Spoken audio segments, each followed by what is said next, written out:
Le président du Burundi, Évariste Ndayishimiye, est arrivé en République démocratique du Congo le 27 août 2023 pour une visite officielle de 2 jours. Les entretiens avec son homologue congolais Félix Tshisekedi abordera diverses questions bilatérales et régionales.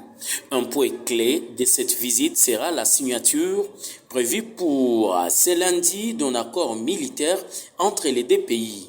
Cet accord servit dans un contexte où des troupes burundaises ont déjà été déployées sur le sol congolais dans le cadre de la force régionale de la communauté des États d'Afrique de l'Est.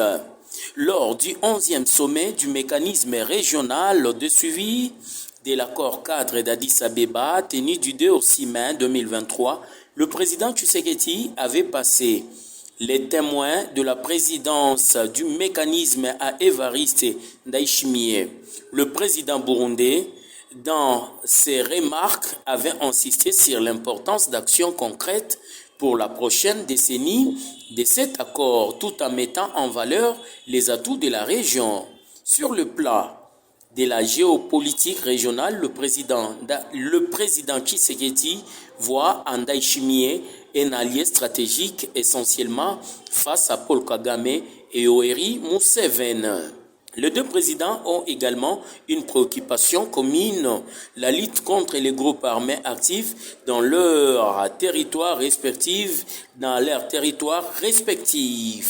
Et tandis que Tshisekedi combat des groupes armés congolais, Ndayishimiye fait face au Red Tabara, une rébellion burundaise active depuis 2015 et opérant en RDC. Du côté de Kinshasa, l'entourage présidentiel évoque la bonne entente entre Tshisekedi et Ndayishimiye.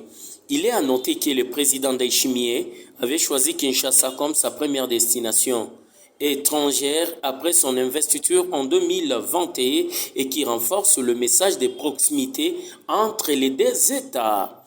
Ici à Goma, l'analyste indépendant Guy Kibira pense que sa visite pourra donner de fruits positifs pour pacifier la partie est de la République démocratique du Congo. Guy Kibira donne son point de vue dans cet élément. Son Excellence Ndayishimiye, pour moi, ne doit être pris que comme une marque d'amitié entre le peuple burundais et le peuple rwandais au travers leurs chefs d'État et de gouvernement. Alors que nous sommes dans un contexte de guerre, d'instabilité dans la région, une telle visite ne peut que rassurer. Je l'ai toujours dit, la politique comme la diplomatie sont considérées comme des combats de boxe où les rapports de force se manifestent au vu et au su de tout le monde. Alors, quand ça concerne la politique et la diplomatie, il y a parfois des signes qui ne trompent pas et que les rapprochements du genre président rwandais, président congolais sont là des indicateurs de la volonté de marcher ensemble.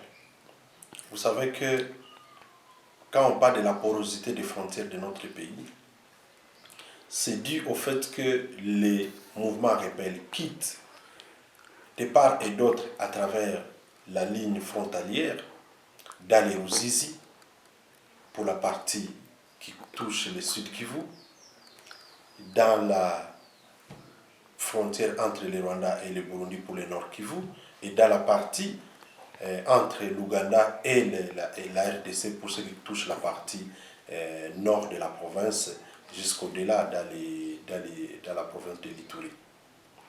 C'est pour nous une marque d'espoir que les deux chefs d'État peuvent parler ensemble et envisager l'avenir de manière à sécuriser les deux peuples.